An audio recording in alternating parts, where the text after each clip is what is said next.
원자료를 바탕으로 복잡한 주제의 맥을 짚어드리는 시간입니다.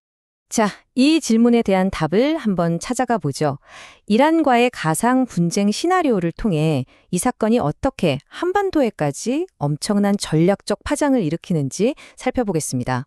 이 거대한 파급 효과, 즉 리플 효과를 제대로 이해하려면요, 당연히 분쟁의 가장 중심, 그 진원지부터 들여다봐야겠죠? 사실 이 분쟁은 하루아침에 터진 게 아닙니다. 몇 달에 걸쳐서 차곡차곡 긴장이 쌓인 결과였죠. 2025년 6월에 있었던 12일간의 전쟁으로 이란의 핵 개발 계획에 큰 차질이 생겼고요. 그리고 바로 다음 해인 2026년 1월 대규모 반정부 시위가 유혈 진압되면서 그야말로 상황이 폭발 직전까지 갑니다. 결국 2월 28일 미국과 이스라엘이 합동 공격을 개시하기에 이르죠. 그럼 이 합동 공격의 결정적인 계기는 뭐였을까요? 바로 이란이 곧 미사일 생산량을 폭발적으로 늘려서 기존의 방공망을 그냥 무력화시킬 수 있을 정도의 위협이 될 거라는 정보 때문이었습니다. 앞으로 1, 2년 안에 미사일 보유량을 수천 기에서 최대 10,000기까지 늘릴 수 있다는 촉보가 들어온 거죠. 자, 근데 여기서부터가 진짜 흥미로운 지점입니다. 이 작전에 참여한 주요 국가들이 사실은 서로 다른 꿈을 꾸고 있었다는 거죠. 목표가 제각각이었어요. 바로 이 지점에서 일종의 회색지대가 만들어집니다. 미국 대통령은 이란 국민들이 직접 들고 일어나서 정권을 교체하는 이른바 소프트한 방식을 원했어요. 반면에 이스라엘은 아니었죠. 정권의 완전한 붕괴를 목표로 했습니다. 한편 현장의 미군은 정치적인 목표보다는 미사일이나 드론, 해군 같은 이란의 실질적인 군사력을 약화시키는 데 집중했고요. 이렇게 각자의 정치적, 군사적 목표가 서로 부딪히고 있었던 겁니다. 이렇게 압도적인 군사력 앞에 놓인 이란은 정면 대결 대신 자기들이 가장 잘할 수 있는 카드를 꺼내듭니다. 이란의 목표는 아주 명확했습니다. 미국과 이스라엘을 군사적으로 이기는 게 아니었어요. 대신에 호르무즈 해협을 지나는 상선을 공격하고 주변국의 석유시설을 타격해서 세계 경제 전체에 고통을 주는 거였죠.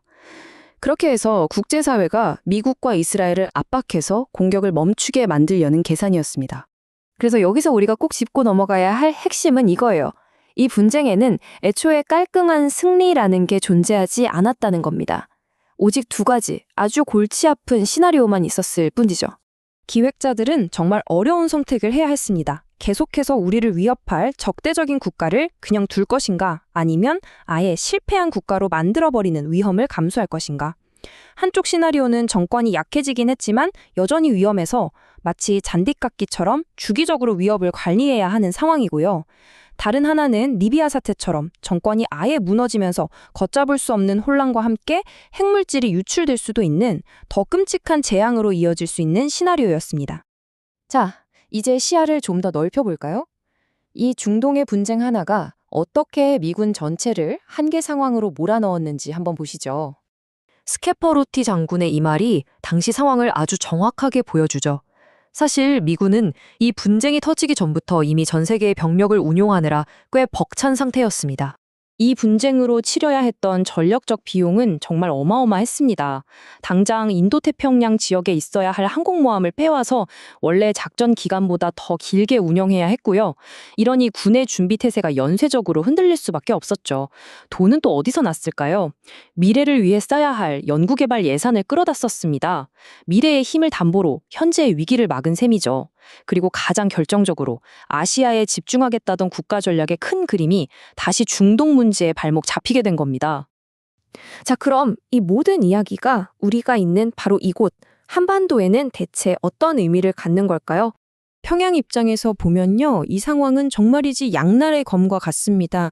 한편으로는 우리처럼 작은 나라가 강대국에 맞서려면 결국 핵무기밖에 없다는 자신들의 논리가 옳았다는 걸 증명하는 사례로 보겠죠. 핵 개발의 정당성을 더 강화할 겁니다. 하지만 동시에 미국이 마음만 먹으면 언제든 보여줄 수 있는 그 경이롭고 예측 불가능한 군사력을 보면서 섣불리 도발하면 안 되겠다는 강력한 억제 효과도 느끼게 되는 겁니다. 이 상황은 우리 대한민국을 아주 어려운 위치에 놓이게 만듭니다. 한미동맹의 유연성과 끈끈함이 시험대에 오르는 거죠. 미국의 핵심 동맹으로서 이 위기를 함께 극복하기 위해 적극적으로 나설 수도 있고요. 반대로 우리 지역의 안보 자산을 빼가는 것에 대해 비판하면서 동맹 관계의 긴장을 초래할 수도 있는 그런 딜레마에 빠지게 되는 겁니다. 그리고 이런 압박감은 비단 아시아의 동맹국들만 느낀 게 아니었습니다. 이 파문은 전 세계로 퍼져나갔습니다. 유럽 동맹국들은 한마디로 뒤통수를 맞은 기분이었을 겁니다. 갑작스러운 긴장 구조로 자기들 경제는 타격을 입고 당장 코앞의 위협인 러시아에 대한 집중력은 흐트러졌으니까요. 그래서 우리가 여기서 얻을 수 있는 교훈은 아주 명확합니다. 글로벌 위기 상황에서 동맹이라는 카드가 진짜 힘을 발휘하려면 반드시 사전에 그리고 지속적으로 소통하고 협의해야 한다는 거죠. 미국은 일단 행동부터 하고 봤고 나중에 도움이 필요해졌을 때는 이미 동맹국들을 설득하기가 훨씬 어려워진 뒤였습니다. 이 모든 시나리오가 보여주는 건 결국 하나입니다. 세상의 한쪽 구석에서 터진 작은 불씨가 결국 수천 킬로미터 떨어진 곳의 전략적 판도까지 뒤흔든다는 사실이죠. 이로 인해 각국은 자신들의 우선순위를 다시 정하고 동맹의 의미를 재검토하게 됩니다. 그리고 우리에게 이런 근본적인 질문을 던지죠. 이렇게 모든 것이 얽혀있는 세상에서 과연 한 지역에만 국한되는 분쟁이라는 게 정말 존재할 수 있을까요?